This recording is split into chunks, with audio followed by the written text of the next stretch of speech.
Hello everyone and welcome back to Coaching Unfiltered. I'm Desiree Galicher and today we're continuing our conversation about building a successful career without sacrificing yourself in the process.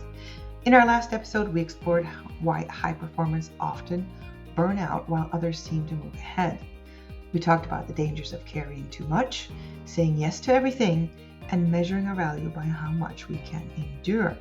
Today we're talking about one of the most important skills that separates sustainable success from constant exhaustion: boundaries. Let's dive in. Have you ever agreed to something you didn't really want to do? Another meeting, another project, another request, another favor? And while you were saying yes, a little voice inside was already saying, no. Many professionals don't struggle because they're incapable. They struggle because they have become too available. And over time, that comes with a cost. Now, here's the people-pleasing trap. Most of us aren't taught how to establish healthy boundaries. We're taught how to be helpful, to be collaborative, to be team players, to go the extra mile.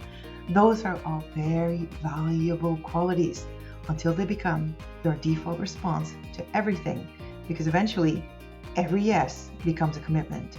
Every commitment requires time, and time is the one resource you can never replenish. Now, the challenge isn't that opportunities are showing up. The challenge is that everything is being treated as an opportunity. So why do high achievers struggle with boundaries? Well, for many of them, saying no feels uncomfortable. They worry about disappointing people, worry about appearing difficult, they worry about missing an opportunity. Here's what many successful leaders eventually discover. Every time you say yes to something, you're saying no to something else. You're saying no to strategic work, no to personal priorities, no to recovery, no to family, no to your own goals. The question isn't whether you're saying no. The question is whether you're choosing what receives your no. Now, what are boundaries really? Let's clear up a common misconception. Now, boundaries are not walls, and they're not selfish. They're not about shutting people out. Boundaries are simply decisions about what deserves your time, your energy, your attention, and your overall expertise. Healthy boundaries allow you to contribute from a place of strength instead of resentment. Because when people constantly ignore their limits, they often begin giving from obligation than from purpose. Every episode I have helps you to ask yourself a few questions.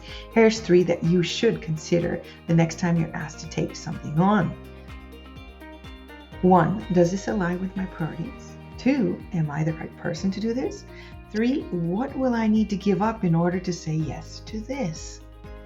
If you can answer those questions clearly, the answer may need to be no, or at least not right now. Now here's the leadership shift. One of the most powerful shifts in leadership happens when you stop trying to do everything and you start focusing on the things that matter most. The strongest leaders are not the people who accept every responsibility. They're the people who create clarity around where they can contribute the greatest value, and they protect that space relentlessly. Success is not built by saying yes to everything. It's built by saying yes to the right things. The professionals who thrive over the long term are not necessarily more talented. They are often more intentional about their time, intentional about their energy, intentional about their commitments. And that's what boundaries ultimately create: the freedom to focus on what matters the most. Thank you for joining me on Coaching Unfiltered. If today's episode challenged the way you think about boundaries, I'd love to hear your thoughts. Follow the show, share the episode with someone who may be struggling to balance ambition and well-being, and connect with me for more insights on leadership, career growth, and professional development. Until next time, keep showing up, keep growing, and remember, every yes shapes your future. Make sure you're saying yes to the things that truly matter.